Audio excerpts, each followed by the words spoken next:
Le roi du silence. Un jeu très répandu. Un défi lancé par les plus vantards. Un moyen d'avoir la paix pour les parents. Du moins, pendant quelques minutes. Et une véritable torture pour les plus bavards. Quand j'étais petit, je m'auto-proclamais roi du silence. Cela rendait mes camarades verts de jalousie. Et bien souvent, cela menait à de silencieuses confrontations que je remportais toujours. J'étais imbattable à ce jeu. À vrai dire, je n'étais pas un grand bavard. Ma langue ne me démangeait donc point. Je pouvais tenir des heures sans parler.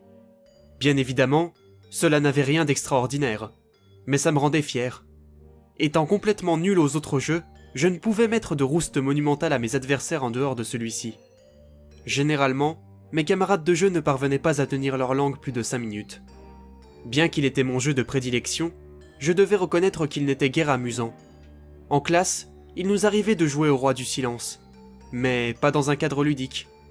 Celles et ceux qui ne respectaient pas la règle se voyaient obtenir des devoirs supplémentaires. Ce n'était guère plaisant pour les élèves, mais fort amusant pour les professeurs. Pour moi, garder le silence était un jeu d'enfant. Oui, je le répétais souvent, je le criais même sur les toits. J'étais le roi du silence. Jusqu'à ce que quelque chose d'horrible m'arrive. Un matin, je suis monté dans le car scolaire avec quelques secondes de retard. Notre chauffeur, un homme aigri proche de la retraite, m'a longuement zioté avec son regard noir. Il était très à cheval sur la ponctualité, et le moindre retard le mettait en rogne. Après m'avoir longuement inspecté de haut en bas, il a bruyamment soupiré, avant de refermer les portes. J'ai traversé le couloir du bus avant de m'installer à côté de mon meilleur ami. Aurélien et moi nous connaissions depuis la maternelle. Bien que nous étions régulièrement en compétition, nous nous aimions comme deux frères. Après avoir longuement discuté avec lui, il m'a provoqué en duel dans un combat de pouces.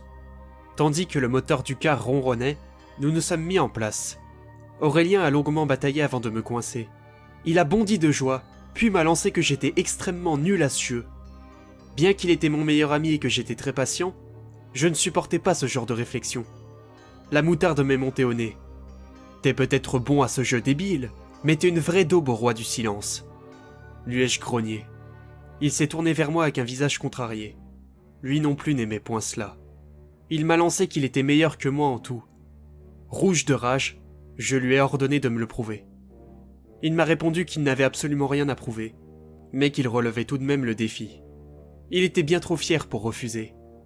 Le premier qui parle est un gros nul, lui ai-je envoyé en crachant dans ma main droite. Il a fait de même avant de m'offrir une poignée guerre amicale. Nous avons gardé le silence jusqu'au soir.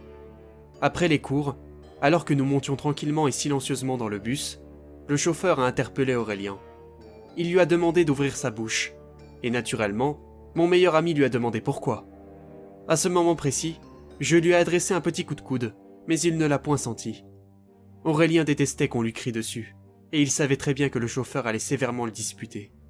Celui-ci lui a ordonné d'obéir, et mon ami s'est exécuté. Furieux, le chauffeur lui a attrapé l'oreille avant de lui hurler que les chewing-gums étaient interdits dans son car. Aurélien est sorti du véhicule avec les yeux larmoyants, afin de le jeter dans une poubelle. Lorsqu'il est remonté, j'étais assis à ma place habituelle, et l'attendais impatiemment. « T'as perdu !» lui ai-je envoyé en le pointant du doigt. Son visage est devenu rouge en quelques secondes. Il m'a hurlé que j'étais aussi idiot que ce jeu, et que j'étais mauvais en tout. À la fois fier et contrarié, je lui ai retourné que j'étais le seul et unique roi du silence. Enragé, il m'a souhaité de perdre à tout jamais la parole en jouant à ce jeu. Puis il a souligné que cela ferait du bien à tout le monde de ne plus m'entendre. Aurélien s'est levé de son siège avant de s'installer au fond du car. J'ai ignoré ses paroles. Il pouvait aller se faire paître. Je n'en avais rien à cirer. Aurélien était juste un mauvais joueur. Après avoir savouré un succulent goûter, j'ai silencieusement fait mes devoirs, avant de prendre ma douche. Le bonne nuit de mes parents reçu, je me suis paisiblement endormi. Alors que je ronflais comme un sonneur, quelque chose a effleuré mon visage et m'a extirpé du monde des rêves. J'ai lentement parcouru la pièce des yeux. Ma veilleuse projetait son puissant faisceau lumineux sur le plafond, ainsi que sur mon radiateur. Le reste était plongé dans le noir. Tout était parfaitement normal.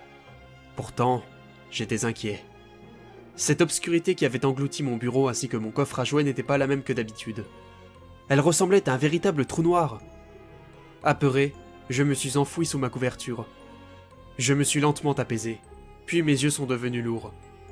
Mais alors que je m'apprêtais à sombrer, ma couverture a été arrachée. Horrifié, j'ai voulu hurler, mais aucun son n'est sorti de ma gorge. J'ai essayé d'appeler mes parents, mais les mots ne sortaient pas.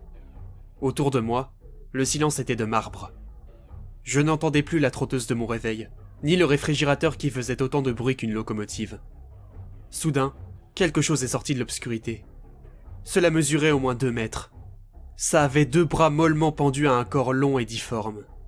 Au bout des gigantesques mains de cette chose, remuaient de longs doigts crochus aux ongles acérés. Sa peau violacée laissait paraître des veines de différentes couleurs. Son corps était entièrement nu. La créature arborait un visage de forme humaine aux yeux révulsés, mais elle ne possédait pas de bouche. Lorsqu'elle s'est penchée au-dessus de mon lit, mon sang n'a fait qu'un tour.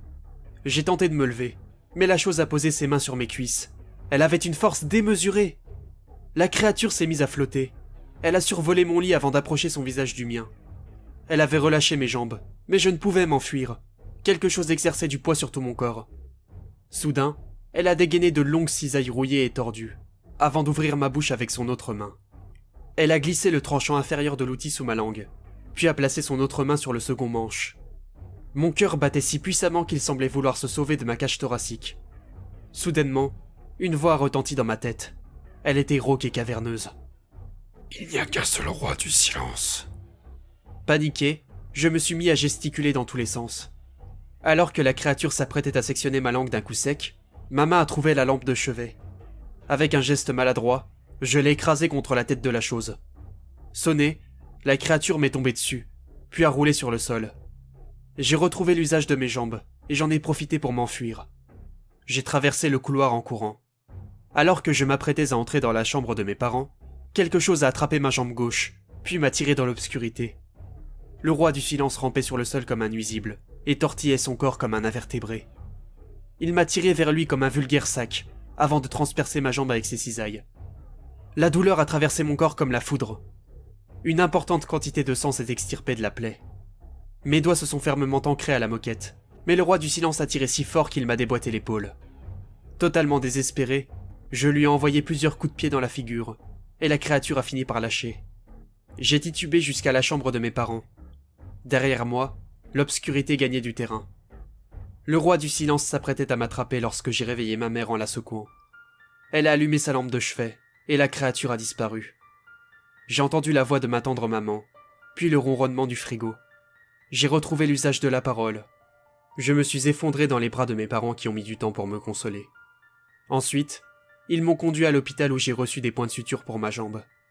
Bien évidemment, on m'a longuement questionné sur cette blessure, mais je n'ai point répondu. Je n'ai pas revu la chose. Plus tard, je me suis réconcilié avec Aurélien, et je n'ai plus jamais joué au roi du silence. Sachez que même si vous gagnez toujours à ce jeu, vous n'êtes pas le roi du silence, et vous ne le serez jamais. Il n'y en a qu'un seul, et mieux vaut ne pas le provoquer.